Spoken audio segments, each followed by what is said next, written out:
السلام علیکم dear students, ہم پڑھ رہے ہیں فرسٹ ایئر کی بک ایجوکیشن، اور اس کا چیپٹر 4 ہم ڈسکس کر رہے تھے، جس میں ہم نے پڑھا تھا ہیومن ڈیولپمنٹ اور گروتھ کے بارے میں۔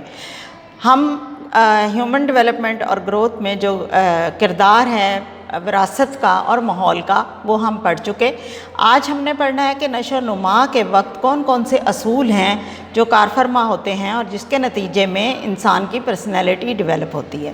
تو نشو و نما کے جو اصول ہیں ان کو اگر ہم دیکھیں تو وہ تعلیم اور ان کا آپس میں گہرا تعلق ہے، کیونکہ جیسے جیسے انسان گرو کر رہا ہے اور جیسے جیسے وہ تعلیم حاصل کر رہا ہے، ویسے ویسے ہی اس کی پرسنالٹی ڈیولپ ہو رہی ہوتی ہے۔ تو سب سے پہلے جو ڈیولپمنٹ کا پہلا اصول ہے وہ ہم کہیں گے کہ جو ڈیولپمنٹ ہے وہ ایک لگاتار اور آرگنائزڈ جو ہے نا وہ ایک پروسیس ہے۔ کس طرح سے ہے کہ آپ دیکھیے کہ جب انسان پیدا ہوتا ہے، وہ چھوٹا سا بچہ ہوتا ہے، تو وہ پہلے حرکت کرنا سیکھتا ہے، پھر وہ بیٹھنا سیکھتا ہے، پھر وہ چلنا سیکھتا ہے۔ لیکن ایسا کبھی بھی نہیں ہوا کہ یہ آرگنائزیشن ریورس ہو، الٹی ہو، اور بچہ پہلے چلنا سیکھ لے، اس کے بعد بیٹھنا سیکھے، اور پہلے وہ اوں آں کی آواز نکالنا سیکھتا ہے اور پھر بولنا سیکھتا ہے، تو اس کی جگہ پہلے سے وہ آتے ہی آپ لوگوں کو ہیلو ممی ڈیڈی کے، ایسا نہیں ہوتا۔ تو یہ ایک منظم عمل ہے اور ایک ترتیب ہے اس کی کہ کس طریقے سے ہونا ہے، اور پھر یہ ایک ایسا عمل ہے نشو و نما کا جو آپ پیدا ہوتے ہیں تب سے لے کر آپ کی ڈیتھ تک، آخری سانس تک جاری رہتا ہے۔ تو یہ بھی اس کی ایک آرگنائزیشن کا ہم کہہ سکتے ہیں ثبوت ہے۔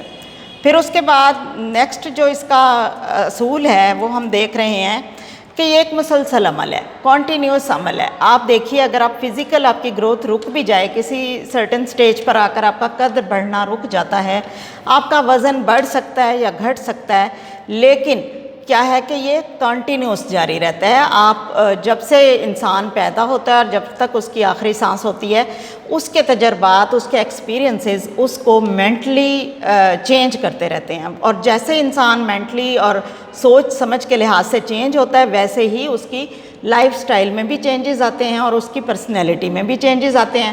جیسے کہ آپ خود کو ہی دیکھ لیجئے، آپ لوگ جب گریڈ 1 میں تھے، 5 میں تھے، 10th میں تھے، تب آپ کیسے تھے، آپ کا چلنا پھرنا اٹھنا بیٹھنا کیسے تھا، مینرز کیسے تھے آپ کے پاس، اور اب آپ فرسٹ ایئر میں آئے ہیں تو آپ کے اندر کیا تبدیلیاں آئی ہیں۔ تو انسان چونکہ وقت کے ساتھ ساتھ گرو کرتا ہے اور تعلیم بھی اس کو ڈیولپ کر رہی ہے۔ اب ہم یہاں فارمل ایجوکیشن سے ہٹ کر اگر نان فارمل ایجوکیشن کی بات کریں تو تب بھی جو لوگ نہیں پڑھتے لکھتے، جو تعلیم نہیں حاصل کرتے ہیں، تو کیا وہ گرو نہیں کر رہے؟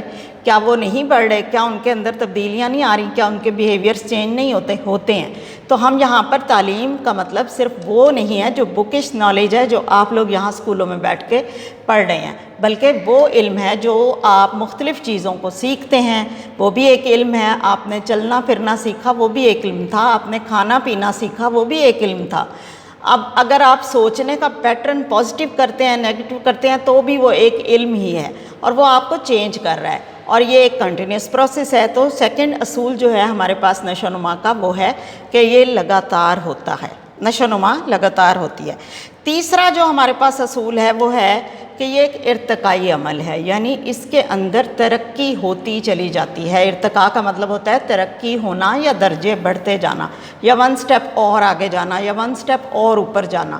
تو اس میں بھی آپ دیکھ رہے ہیں کہ جس طرح سے آپ جس چیز کے بارے میں بھی آپ جانتے ہیں، کل کو اگر آپ لوگ جانتے تھے کہ ایک نوکیا کا اتنا سا موبائل ہے اور اس میں آپ بٹن پریس کر کر کے میسیج ٹائپ کرتے تھے اور یس اور نو کر کے صرف کال سنتے تھے، تو اب کیا ہے کہ اب آپ کے پاس آ گئے ہیں اسمارٹ فون، تو آپ لوگ خود اس کو آپریٹ کرنا سیکھتے ہیں۔ کس لیے سیکھتے ہیں؟ کیونکہ آپ کے اندر ایک سیکھنے کا جذبہ ہے، ایک نیچر میں اللہ تعالیٰ نے ڈال دیا انسان کے کہ وہ پرتجسس ہوتا ہے نئی چیزوں کے بارے میں۔